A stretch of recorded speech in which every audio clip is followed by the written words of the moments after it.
இன்னைக்கு நம்ம பிரதி சமையல்ல பார்க்க போற ரெசிபி கப்ப புட்டு. அதாங்க கப்பக்கிழங்குல செய்யற புட்டு.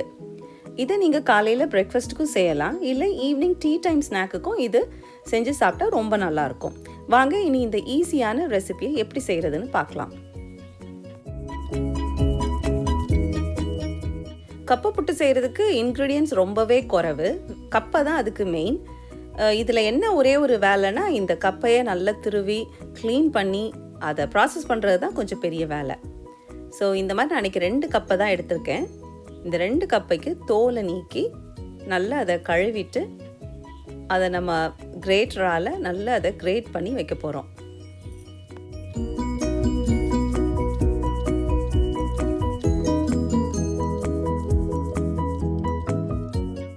இந்த கப்பை புட்டில் இதுதான் பெரிய வேலை.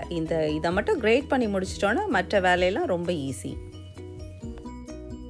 இதை மிக்சியில் ஏன் போட்டு நம்ம ஃபுட் ப்ராசஸர்லலாம் ஏன் போடக்கூடாது அப்படின்னு கேட்டிங்கன்னா, இந்த டெக்ஸ்சர் வராது. இந்த புட்டுக்கு இந்த திருவினா தான் அதுக்கு ஒரு நல்ல டெக்ஸ்சர் கிடைக்கும். அதனால இதை ஃபுட் ப்ராசஸர்லலாம் போட்டுறாதீங்க. கொஞ்சம் வேலைனாலும் இந்த மாதிரி திருவிக்கோங்க. இப்போ அடுத்த ஸ்டெப், நம்ம திருவி வச்ச எல்லா கிழங்கையும் இந்த மாதிரி நல்லா பிழிஞ்சிக்கணும்.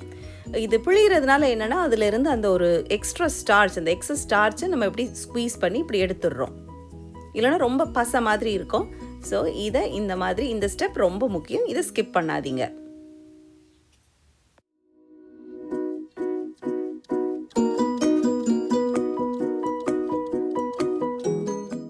இப்போ நம்ம பிழிஞ்சு வச்ச அந்த கப்பை திருவல்ல நல்லா இந்த மாதிரி கட்டிகள் இல்லாமல் நல்லா உடச்சி விட்டுட்டு கூடவே கொஞ்சம் உப்பு போட்டுக்கணும். ரொம்ப கிடையாது, கொஞ்சமாக ஒரு 1/4 டீஸ்பூன், 2 கிழங்குக்கு ஒரு 1/4 டீஸ்பூன் உப்பு போட்டு நல்லா இதை உதிரியாக ஆக்கி வச்சுக்கோங்க. அவ்வளோதாங்க. இப்போ நம்ம கப்பக்கிழங்கு ரெடி. இனி இந்த புட்டுக்கு ருசி கொடுக்கறது தேங்காய். தேங்காய் எப்போவுமே ஃப்ரெஷ்ஷாக உடைச்சி சேர்க்குற தேங்காய்க்கு ஒரு தனி ருசி தான். தேங்காவை ஒரு அடியில் உடைக்கணும் அப்படின்னா அதுக்கு ஒரு ட்ரிக் உண்டு. அது நிறைய பேருக்கு தெரிஞ்சிருக்கும், தெரியாதவங்களுக்கு சொல்கிறேன். இந்த மாதிரி 3 கண்ணில் ஒரு கண்ணு சாஃப்டாக இருக்கும். அந்த சாஃப்டாக இருக்க கண்ணுக்கு நேராக நம்ம வச்சு ஒரு அடி அடித்தோன்னா ஒரு அடியிலேயே அந்த தேங்காய் கீறிடும். ஸோ நீங்களும் இந்த மாதிரி அடித்து பாருங்கள், உங்களுக்கும் ஒரே அடியில் தேங்காய் உடஞ்சிரும். சாஃப்ட் கண்ணுன்னு சொல்கிறது வந்து அந்த 3 கண்ணில் ஒரு கண்ணு நீங்கள் அழுத்துனீங்கன்னா, கையால் அழுத்துனீங்கன்னா கூட அது உள்ளே போயிடும். ஏன்னா அதுலேருந்து தான் அந்த குருத்து வரும், தென்னங்குருத்து அதுலேருந்து தான் அது முளைக்கும். ஸோ இந்த டெக்னிக்கை நீங்கள் ஃபாலோ பண்ணி பாருங்கள், உங்களுக்கு ஒர்க் அவுட் ஆகுதான்னு பாருங்கள். தண்ணி நல்லா இருந்துச்சுன்னா தண்ணியை வேஸ்ட் பண்ணாதீங்க, அதை குடிங்க, நல்லா சத்தது. தேங்காய் நல்லா உடைச்சாச்சு. இனி இதை நீங்கள் தேங்காய் திருவி இருந்துச்சுன்னா தேங்காய் திருவல்ல போட்டு தேங்காய் திருவியும் எடுக்கலாம். இந்த மாதிரி தேங்காய் கீறுறதுக்கு ஒரு டூல் உண்டு. இந்த டூல் வச்சு தேங்காய் கீறிட்டு கூட அதை நீங்கள் மிக்சியில் போட்டு மிக்சியோ ஃபுட் ப்ராசஸர்லையோ போட்டு கூட நீங்கள் திருவி எடுத்துக்கலாம். ஸோ உங்களுக்கு எது கன்வீனியன்ட்டோ அதை வச்சு செய்யுங்க. இப்போ நம்மக்கிட்ட தேங்காய் திருவலும் இல்லை, தேங்காய் கீறுறதுக்குள்ள அந்த டூலும் இல்லை. அப்போ என்ன பண்ணலான்னா, இந்த மாதிரி கத்தி எடுத்து சின்னதாக தின் ஸ்லைசஸாக கீறிட்டு இந்த மாதிரி இலக்கிட்டிங்கன்னா அழகாக வந்துடும். திக்காக பண்ணிங்கன்னா வராது. ஸோ தின்னாக கீறிட்டு இலக்கிடுங்க. சரி, இப்போ நம்ம இந்த ரெசிபிக்கு அரை முறி தேங்காய் வேணும். ஸோ அரை முறி தேங்காவை மிக்சியில் போட்டு நல்லா கிரேட் பண்ணி எடுத்து வச்சுக்கலாம். இனி நீங்கள் இந்த மாதிரி ஒரு புட்டு குத்தி இல்லை புட்டுக்குழல் இல்லாட்டா இட்லி தட்டு எதில் வேணாலும் நீங்கள் இந்த புட்டு பண்ணலாம். உள்ளே முடிஞ்சால் கை எட்டுற அளவுக்கு லைட்டாக எண்ணெய் தடவிக்கோங்க. ஸோ குழலில் புட்டு அவிக்கிறதுக்கு முதல்ல இந்த மாதிரி இந்த சில்லு, இந்த பிளேட் அதை போடணும். இதுதான் வந்து நம்ம மேலே போடுற மாவு கீழே விழாமல் அது ஸ்டாப் பண்ணும். ஸோ இந்த டிஸ்கை முதல்ல போட்டுக்கோங்க. போட்டுட்டு முதல்ல ஒரு லேயர், ஒரு சின்ன 1 டேபிள் ஸ்பூன் தேங்காய்க்கு அப்புறம் நல்ல ஒரு கைப்பிடி கிழங்கு, தேங்காய் கிழங்கு இப்படி மாற்றி போட போகிறோம்.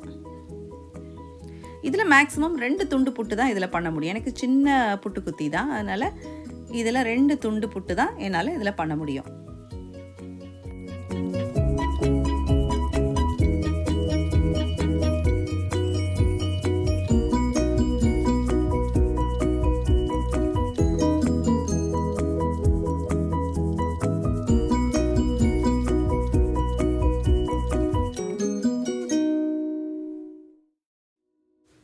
இப்போ இதை இட்லி தட்டில் நீங்கள் வச்சும் செய்யலாம். அதுக்கு இந்த இட்லி மோல்டை முதல்ல கொஞ்சம் எண்ணெய் தடவிக்கோங்க. எண்ணெய் தடவிட்டு முதல்ல ஒரு கைப்பிடி கிழங்கு வச்சுக்கோங்க. கிழங்கு வச்சுட்டு கிழங்குக்கு நடுவில் கொஞ்சம் தேங்காய் வச்சு மேலேயும் கொஞ்சம் அந்த கிழங்கை போட்டுருங்க. போட்டுட்டு அவிக்க வேண்டியதுதான்.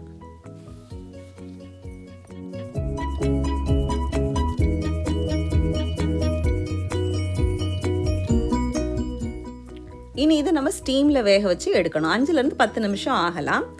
திறந்து பாருங்கள், வெந்துருச்சான்னு பாருங்கள். வேகலைன்னா இன்னும் ஒரு 2-3 நிமிஷம் எக்ஸ்ட்ரா வச்சுக்கோங்க. இப்போ புட்டுக்குழலில் புட்டு ரெடி ஆகிடுச்சா அப்படின்னு பார்க்குறதுக்கு மேலே அந்த ஓட்டையிலேருந்து ஸ்டீம் வரும். மேலே ஸ்டீம் வந்துச்சுன்னா அது கீழே ரெடி ஆகி குக் ஆகிடுச்சின்னு அர்த்தம். ஸ்டீம் வர ஆரம்பித்து ஒரு 2-3 நிமிஷம் வச்சிட்டிங்கனாலே போதும், நல்லா வெந்துடும். புட்டு நல்லா வெந்தாச்சு. வாங்க இனி எப்படி இருக்குன்னு பார்க்கலாம். இது நம்ம அந்த இட்லி தட்டில் வேக வச்ச புட்டு நல்லா வெந்துருச்சு. நல்ல ஒரு மனம். இந்த புட்டு நாங்கள் சின்ன வயசில் ஜாயிண்ட் ஃபேமிலியாக இருக்கும்போது வீட்டில் அடிக்கடி பண்ணுவாங்க. அப்போ தாத்தா பாட்டி எல்லாரும் இருப்பாங்க, அத்தை சித்தப்பா. அப்போ அந்த டைம் பண்ணி கொடுக்குறது. அப்புறம் நாங்கள் சென்னைக்கு மூவ் பண்ண பிறகு கப்பை புட்டெல்லாம் பார்க்குறது ரொம்ப அபூர்வம். பார்க்கவே இல்லைன்னு சொல்லலாம், ரொம்ப ரேர். அதனால் எனக்கு இந்த புட்டை பார்த்தாலே எனக்கு உடனே எனக்கு அந்த எங்கள் பழைய வீடு, பாட்டி தாத்தா அத்தை இவங்கெல்லாம் தான் எனக்கு ஞாபகத்துக்கு வருவாங்க. சரி, இனி நம்ம புட்டு குழலில் நம்ம பண்ணின புட்டு எப்படி வந்திருக்குன்னு பார்க்கலாம். இனி இந்த புட்டு கூட நல்ல சீனி வச்சு அப்படி இனிப்பாகவும் சாப்பிட்லாம். எனக்கு அப்படி சாப்பிட தான் பிடிக்கும். நல்ல இனிப்பு சீனி போட்டு நல்லா பிணைஞ்சு சாப்பிட சூப்பராக இருக்கும். இல்லாட்டா நீங்கள் காரமாக வேணும்னா நீங்கள் துவையல், சட்னி இந்த மாதிரி எது கூட வச்சும் சாப்பிட்லாம். இந்த கிழங்கு கூட சாப்பிட்றதுக்குன்னே ஒரு ஸ்பெஷல் சம்மந்தி இருக்குது. சம்மந்தினா சட்னி துவையல் மாதிரி. ஸோ அதோட ரெசிபி நான் அடுத்த வீடியோவில் போஸ்ட் பண்ணுறேன். இந்த கிழங்கு புட்டு ரொம்பவே ருசியாக இருக்கும். இது சாப்பிடாதவங்க கண்டிப்பாக ஒரு தடவையாவது செஞ்சு சாப்பிட்டு பாருங்கள். உங்களுக்கு பிடிக்காமல் போகவே போகாது. நீங்கள் கண்டிப்பாக இதை ஈவினிங் டைம் ஸ்நாக்குக்கு செஞ்சு அடிக்கடி வீட்டில் சாப்பிடுவீங்க. இந்த ரெசிபி உங்கள் எல்லாருக்கும் கண்டிப்பாக பிடிச்சிருக்கோன்னு நினைக்கிறேன். இனி நாளைக்கு உங்களை இன்னொரு ரெசிபியோட சந்திக்கிறேன். அது வரைக்கும் எல்லாரும் சந்தோஷமாக சுகமாக பத்திரமா இருங்க. முடிஞ்சால் என்னுடைய ரெசிபிஸில் எதையாவது செஞ்சு சாப்பிட்டு பாருங்க. அதோட என்னோட சேனலை யாராவது சப்ஸ்கிரைப் பண்ணாமல் இருந்தீங்கன்னா மறந்துடாமல் உடனே சப்ஸ்கிரைப் பண்ணிடுங்க.